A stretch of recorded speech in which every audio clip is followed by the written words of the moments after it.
किसी की माँ को भी गाली देना बहुत ही बड़ा अपराध मानती हूँ मैं, और उसको कड़ी से कड़ी सजा मिलनी चाहिए। लेकिन मैं पूछना चाहती हूँ प्रधानमंत्री मोदी जी से, मोदी जी ने तो खुद गालियां दी हैं। पहली बात तो सबसे पहले प्रधानमंत्री जी ने जिस दिन ये कह दिया कि मैंने अपनी माँ के गर्भ से जन्म नहीं लिया, तो सबसे बड़ी गाली तो प्रधानमंत्री जी ने अपनी माँ को ही दे दी। मैं पूछना चाह रही हूँ, माँ बनने के लिए माँ को कितनी तकलीफों से गुजरना पड़ता है। 9 महीने उस जिस माँ ने इनको गर्भ में रखा, पेट में रखा, कितने सारे त्याग करती है माँ के पेट में जब बेबी बच्चा होता है तो वो कितने अपने सुख चैन त्याग देती है।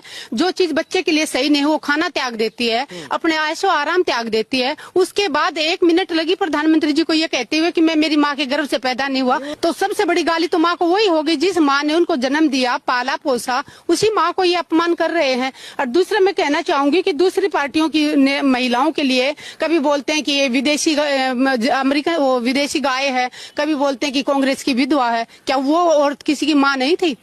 हमने तो कभी राहुल गांधी को नहीं सुना ये इमोशनल लोगों से कहते हुए कि मेरी माँ को इन्होंने कांग्रेस की विधवा बोला। कभी बोलते हैं 50 लाख की गर्लफ्रेंड है, तो तब वो किसी की माँ नहीं होती।